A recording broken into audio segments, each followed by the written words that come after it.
گذشته رحیم. بهتره هر چی شده رو فراموش کنی. من از ته دلم تو رو میبخشم. امیدوارم در آینده دوباره کاری نکنی که ازت شاکی بشم.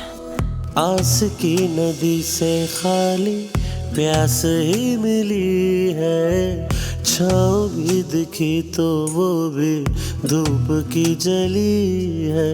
इश्क मन में वो अगन लगाए, तन की ओढ़नी से छुप नहीं पाए, याद में ही कोई उम्र बिताए, दिन कटे मगर रात न जाए।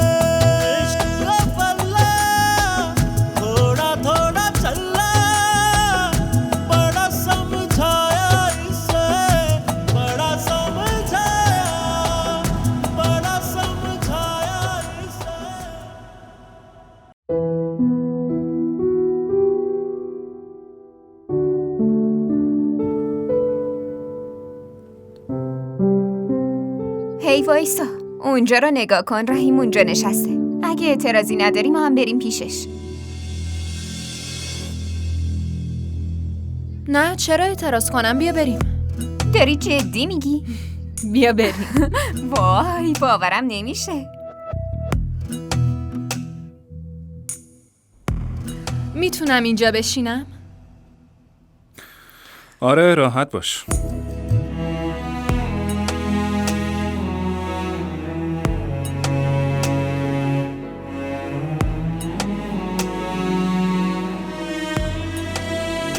چیزی میخواین سفارش بدم؟ آره حتما، اما به شرط اینکه خودت سفارش رو حساب کنی. نه ممنونم، خودمون سفارش میدیم و خودمونم حساب میکنیم. تو مال خودتو حساب کن، من که مهمون رحیمم.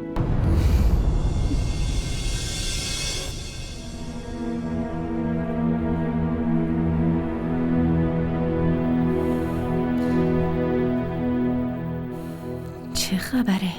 نورین داره سعی میکنه رحیمو تو دل جانان جا کنه تا با هم ازدواج کنن؟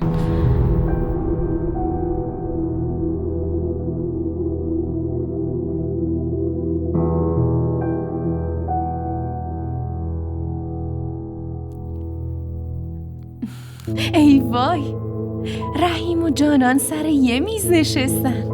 درست میبینم یا اشتباه میکنم؟ تو واقعا جانانی؟ کاملا حق با توه فریده. 100% که جانانه.